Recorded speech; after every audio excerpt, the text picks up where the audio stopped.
하나님의 말씀을 교독하겠습니다. 사도행전 19장 23절부터 32절까지 교독합니다.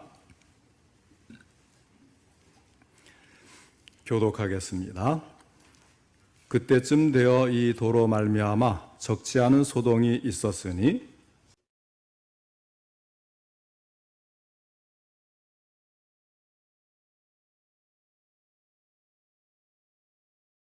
그가 그 직공들과 그러한 영업하는 자들을 모아 이르되 여러분도 알거니와 우리의 풍족한 생활이 이 생업에 있는데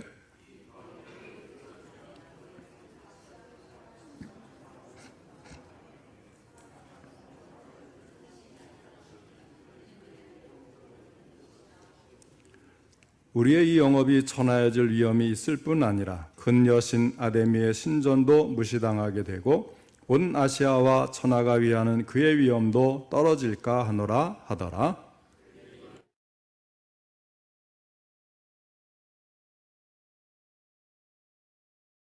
온 시내가 요란하여 바울과 같이 다니는 마게도냐 사람 가이오와 아리스타고를 붙들어 일제히 연극장으로 달려 들어가는지라.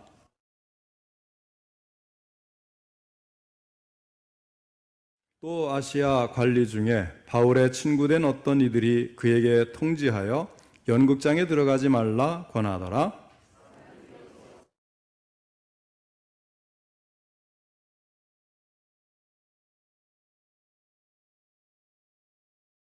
아멘. 이 시간에는 데메드리오의 소동이라는 제목으로 함께 말씀을 듣겠습니다. 먼저 하나님께 기도드리겠습니다. 하나님 아버지, 오후에도 저희들의 예배를 받으시며 귀한 말씀 주시니 감사를 드립니다. 이 말씀을 통해서 하나님께서 우리에게 무엇을 요구하시고 우리가 어떻게 믿음 생활을 해야 할지 다시 한번 가르쳐 주시기를 원합니다.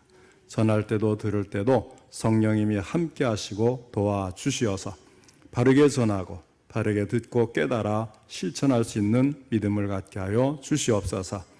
예수님의 이름으로 기도하옵나이다. 아멘. 23절에 보면 그때쯤 되어라는 말씀이 나옵니다.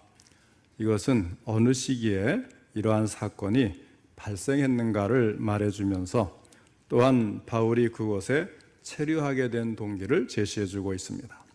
그때쯤 되어는 바울을 통해서 나타난 하나님의 능력에 놀라고 두려워한 마술사들이 회개하고 마술책을 불사른 지 얼마 되지 않은 그 시기를 말하는 것입니다. 바울이 아시아에 머물고 있는 동안 소위 바울이 전한 그리스도의 복음으로 에베소에 적지 않은 소동이 발생한 것입니다. 우리는 여기서도 계속 반복되는 하나님의 사역의 원리들을 발견할 수가 있습니다.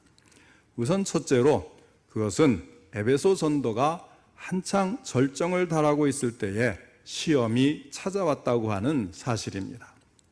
상인들과의 이해 문제로 소요가 발생한 것입니다. 적지 않은 소동을 일으킨 장본인은 아데미의 신상 모형을 만들어서 여러 직공들로 하여금 상당한 수입을 올리고 있던 데메드리오라고 하는 은장색입니다. 그는 신상 모형 제조업자의 조합장에 해당하는 인물이었습니다. 이 은으로 만든 신상 모형은 호신용 부적으로 사용이 되었습니다. 아데미는 영어로 아르테미스라고 하는데요. 그리스 신화에 나오는 달신, 달의 여신이죠. 달의 여신. 또 사냥과 숲과 야생동물의 여신으로 로마 신화에서는 다이아나 이렇게 부르기도 합니다. 그러니까 아데미, 아르테미스, 다이아나 다 같은 여신을 가리키는 말입니다. 아데미는 태양의 신인 아폴로의 누이면서 순결한 처녀의 신으로서 아폴로가 태양의 신이라면 아데미는 달신이었습니다. 에베소에서 아데미는 최고의 신으로 숭배받아 온 것입니다. 에베소에서 아데미는 중요한 위치를 차지하고 있는데 그것은 에베소 사람들이 오랫동안 대지의 어머니 아데미가 인간이나 동물의 모든 생식을 장악한다고 믿어왔기 때문입니다. 그래서 우리가 이 그리스나 이제 로마에 여행을 가다 보면요, 이 가슴에 12개의 유방이 달려 있는 여신상이 많이 곳곳에 있습니다. 그게 아데미 여신의 신상이에요. 그래서 이 아데미 여신은 모든 만물을 보육하는 신이다, 이렇게 믿는 것입니다. 아데미를 모신 신전에는 고자들인 제사장들과 또 천한 여성들과 노예들이 종사하면서 아데미를 숭상했고, 아데미 숭상 예배 시에는 의식적인 매음 행위도 의식으로 거행될 정도로 아데미는 에베소의 부패를 부추긴 여신상이었습니다.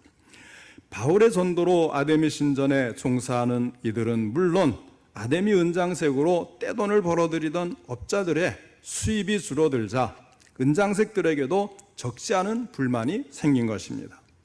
넓이가 130m, 길이는 68m로 세계 7대 불가 사이에 해당하는 거대한 대리석의 아데미 전각은 말 그대로 거대한 에베소의 신전이었습니다. 대리석 사이는 순금으로 땜질을 했고 왕들이 기증한 20m의 원주가 127개가 있었는데, 이 원주는 양측면에 2열로 전후면에는 4개씩 8줄로 서 있었습니다. 주전 550년에 건립된 이 신전이 주전 356년 헤라스트라토스에 의해서 알렉산더 대왕이 출생하던 밤에 불탔다가 다시 재건된 신전이었습니다. 에베소 사람들이 크다 에베소 사람의 아데미어라고 외쳤던 것도 바로 이 때문이었습니다. 은장색들은 이 아데미 신전을 모형으로 만들고 그 속에 여신의 신상을 만들어 사람들이 이것을 사서 집집마다 보관하고 섬기고 있었습니다. 그런데 바울의 에베소 선교로 예수 믿는 사람들이 엄청나게 증가하면서 아데미를 섬기는 사람들이 급격하게 줄어들고 소위 매출과 이윤이 현격하게 줄어들기 시작하는 것입니다. 수입이 줄어들자 불만을 가졌던 데메드리오는 직공들과 또 같은 업종의 사업자들을 모아놓고 무리들을 선동을 하였습니다. 그 다음에 둘째로 생각할 것은, 그러나 이런 소요 이면에 가려져 있는 것은 아데미를 숭배하는 이들이 위기를 느낄 만큼 기독교 신앙이 널리 확산되었다고 하는 사실입니다. 따라서 복음의 진보가 얼마나 크고 놀랍게 진행되었는가를 단적으로 말해주는 긍정적인 신호이기도 한 것입니다. 복음 전도자, 생명을 내건 복음의 빚진 자 한 사람이 있을 때 얼마나 무섭게 복음이 확산되는가를 보여준 것입니다. 하나님의 직접적인 개입으로 복음이 확산되고 모인 무리들이 복음을 받아들이게 된 것입니다. 그것은 박해와 고난 속에도 굴하지 않고 복음과 함께 고난을 받는 그런 바울의 모습이 있었기 때문이었습니다. 또한 복음의 진보가 그렇게 강하게 일어나기 시작하는 것은 마술을 하고 민중을 희롱하던 이들이 복음을 받아들이고 나서 마술책을 불태움으로써 큰 개혁이 일어났기 때문이었습니다. 죄의 문제가 해결되고 죄가 제거된 곳에서는 이처럼 놀라운 복음의 진보와 확산이 따를 수밖에 없는 것입니다. 놀라운 성령의 역사는 죄와의 타협을 요구하지 않고 죄와의 단절을 요구합니다. 본문 사도행전 19장 19절에 불사르니라는 이 말은 이 한 번으로 끝났다는 이야기가 아니고요. 이제 영어라든지 또 헬라어라든지 이런 서양의 언어들에게는 진행을 나타내는 그런 단어들이 있어요. 동사로 진행을 나타나는. 그래서 미완료 과거형으로 마술책 한 권을 부사른 것이 아니라 계속해서 이 마술책을 불태우는 일이 이 도시 안에 사방에서 일어나고 있었다. 그것이 끊임없이 일어나고 있다. 그런 것을 말해주는 그런 단어를 사용하고 있어요. 이것은 성경이 끊임없이 요구하는 믿는 자들이 지키고 지향해야 될 준수 명령이라 하겠습니다. 에베소의 마술사들은 자신들의 과거의 잘못을 발견하고 주님을 알게 되자 자신들의 생명과 같은 마술책들을 공개적으로 소각시킨 것입니다. 마술책이 사람들을 미혹하게 하여서 오히려 죄의 길을 조장하는 장본인이라는 사실을 발견하자 더 이상 그것을 계속할 수가 없었던 것입니다. 우리나라에도 평양 대부흥운동이라고 하는 유명한 복음 부흥운동이 있지 않습니까? 이 평양 대부흥운동이 진행되는 동안에 평양 시내는 주일날 가게문을 다 닫았다고 해요. 가게를 열고 장사를 할 수가 없었던 것은 주의를 지키기 위해서 사람들이 주일날 물건을 사질 않으니까 주의를 지키고 하나님을 경외하고 예배해야 한다는 사실에 대해서 주를 믿는 사람들은 당연하게 받아들였고 믿지 않는 사람도 하나님의 존재를 인정하고 주일날 장사를 계속할 경우에 여러 가지 불이익을 받는다는 이 사실을 너무나도 잘 알고 있었기 때문입니다. 이것은 복음의 역사입니다. 이것은 영국에서도요, 영국에서도 부흥운동이 일어날 때에 이 부흥 강사가 가서 그 복음이 크게 늘어나게 되면 웨슬레 감리교의 창시자인 웨슬레가 있지 않습니까? 웨슬레가 어느 도시에 가서 부흥운동을 일으켜서 거기에 뜨겁게 성령 부흥운동이 일어나면 술집이 다 문을 닫았다는 거예요. 또 다른 도시에 가서 부흥운동을 하면 거기에 또 술집이 다 문을 닫았다는 거예요. 미국에서도 2차 대부흥운동이 찰스 피니를 중심으로 해서 미국 전역에 확대되어 갈 때에 사회개혁운동도 병행되어서 나타났는데 사회적인 암적 요소인 노예제도 폐지운동이 일어나고 금주운동이 전역으로 확산되어 나갔다는 것입니다. 그리고 개인의 범죄뿐만 아니라 사회적 범죄가 현격하게 줄어들고 사회 전반에 대한 개혁이 진행되었고 고아와 가난한 사람들에 대한 관심이 증대되었습니다.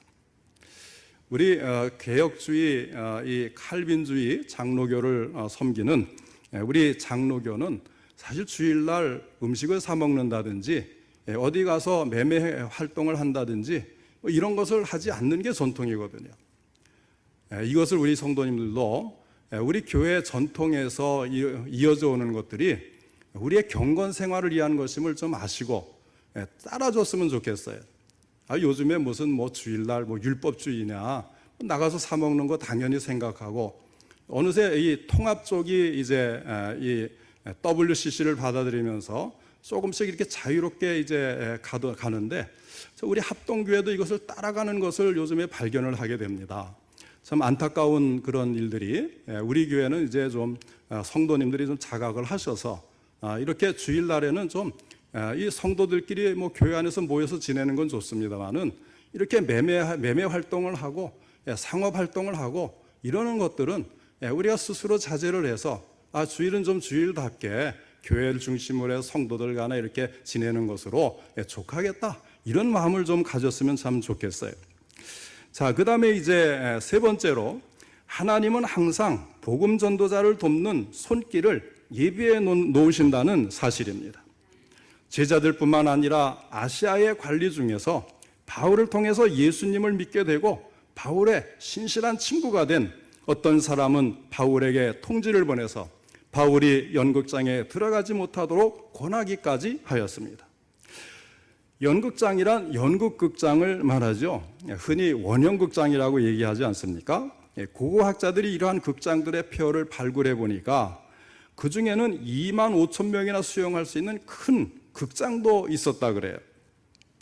아시아의 관리라고 하는 무명의 인물은 아시아주 내의 각 도시에서 10명씩의 의회 관원들로 구성되는 사람이었는데 황제 숭배, 경기, 제사 이런 것들의 관리와 비용을 관리했던 인물들 중에 하나인 것입니다. 이들은 매우 부유하고 사회적으로 신임을 받는 계층의 사람들이었습니다. 바울이 이들과 교분이 있었다는 사실은 당시 바울의 사역이 반대를 받기는 했지만 적지 않은 인물들이 바울의 사역을 지원했던 것을 알 수가 있습니다. 마치 한국 초대교회의 언더우드 선교사님이 한국에서 와서 사역을 할 때에 상당한 어려움도 있었지만은 고종과 민비 이런 왕실이 적극적으로 지원을 아끼지 않았던 것과 유사한 현상이 이미 초대교회 바울이 복음 전할 때에 나타났던 것입니다. 언더우드의 아내인 릴리아스의 고백에 따르면 한국의 복음이 놀랍게 확산되었던 이유 가운데 하나가 왕실에 보이지 않는 지원이 있었기 때문이라고 지적한 적이 있었습니다. 이 사실은 과관련 선교사님의 한국교회와 네비우스 선교 정책이라는 그 책의 글에서 언급된 바가 있는 것입니다. 오늘 본문에서도 무리들의 반대에도 불구하고 아시아의 관리가 바울의 친구가 되어서 그를 지원하는 일을 아끼지 않았습니다. 민중들의 편을 들어야 될 관원이 민중들이 아니라 오히려 주저없이 바울을 도왔던 것입니다. 주님께서 승천하시면서 내가 세상 끝날까지 너희와 항상 함께 있으리라 약속하신 것을 잊지 않으셨음을 보여주는 하나의 예라고 하겠습니다. 그 다음에 이제 마지막 네 번째는 또한 이 서기장이 무리 가운데 나타나서 분개한 무리들을 진정시키는데 앞장을 선 것입니다. 그 지역의 가장 높은 사람이 이 무리들을 이제 안정을 시키는 데에, 진정시키는 데에 앞장을 선 거예요. 그렇다고 예수 믿는 사람도 아닌데, 자, 서기장의 주장이 매우 설득력이 있었습니다. 에베소시가 큰 아데미와 제우스에게서 내려온 우상의 신전지기가 된 사실은 당연하다는 것입니다. 그러나 모든 일에 있어서 경솔히 대처할 수 없다는 사실, 다시 말해서 신전의 물건을 도둑질한 것도 아니고 여신을 비방한 것도 아닌데 잡아온 것은 잘못이라는 사실을 분명하게 말을 하였습니다. 또 만약에 문제가 있어서 데메드리오와 그와 함께 있는 직공들이 누구를 송사하려고 한다면 재판날도 있고 또 총독들도 있으니 고소하면 될 것이고, 만약 그 외에 무엇을 원하면 정식으로 민회에 요청을 해서 결단하면 될 일인데 이렇게 분란과 소요를 일으키는 것은 옳지 못하다, 이렇게 분명히 지적을 하고 설득을 한 것이 먹혀든 것입니다. 에베소의 아데미를 인정하고 바울의 법률적 무죄를 동시에 지적을 해서 둘 사이의 문제를 합리적으로 해결하는 지혜를 발휘했던 것입니다. 서기장이라는 것은 아시아 의회의 서기장으로서 에베소에서는 가장 힘 있는 권력을 소유한 인물이었습니다. 그는 법령을 기한하고 시 예산을 집행하고 에베소가 로마의 권력하에 있을 때에는 총독과 가장 밀접한 위치에 있으면서 에베소의 통치에 깊숙이 개입하는 실력자였습니다. 그런 서기장이 왜 이렇게 소요를 진정시키려고 했을까요? 서기장이 집회를 해산시킨 근본 의도는 바울을 돕고자 하는 것은 아니었고, 복음 전파를 또 이제 권장하고자 하는 것도 아니고, 자기의 정치적인 그런 입지에서 이런 일을 행한 것입니다. 그 당시 로마는요, 이 사람들이 모여 있는 그 집회 소요, 이런 것들을 굉장히 제일 경계를 많이 했어요. 그래서 이 유대에서도 이렇게 사람들이 모여서 웅성웅성하면 군대를 파견해서 진정을 시키고 때로는 진압을 하는 그런 강경한 수단을 많이 썼거든요. 그러면 그 지역을 이제 총괄하는 책임자에게 문책을 하면 로마 중앙정부에서 그 사람을 파면시키기도 하고 권력에서 숙청되는 그런 결과를 가져와요.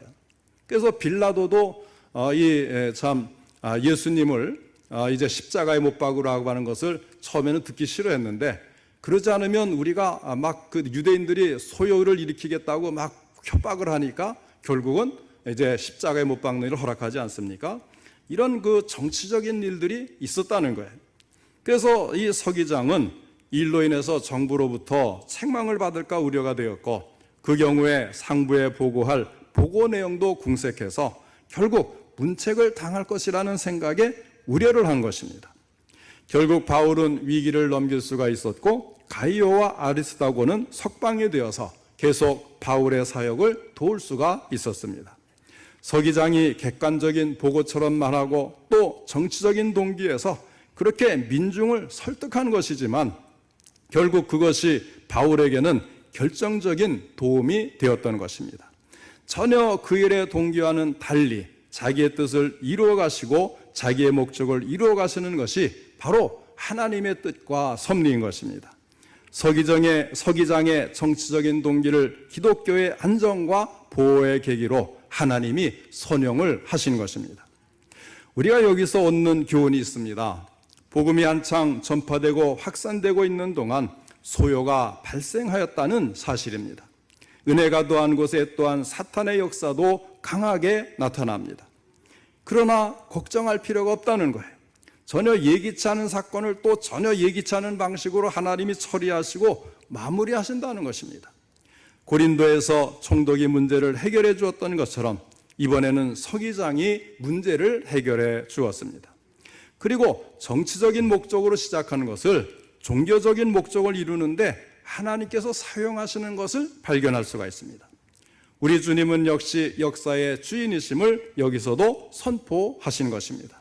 처음으로 문제가 제기될 때는 기독교인들을 박해하려는 동기에서 시작이 되었지만 곧 기독교인의 안정을 가져다 주는 기회로 선용이 된 것입니다. 사랑하는 성도 여러분, 우리 하나님은 이처럼 항상 승리하시는 분이십니다. 어떤 악한 것도 선하게 사용하실 수 있는 분이십니다. 그러므로 우리도 주님의 일을 하고 복음을 전하고자 할 때에 아무리 어려운 장벽이 막아설지라도 최후에는 하나님의 뜻대로 이루어질 것을 믿고 실망이나 두려움을 갖지 말고 항상 기쁘게 또 힘을 내어서 최선을 다하는 우리 모든 성도님들 되시기를 주님의 이름으로 축원합니다.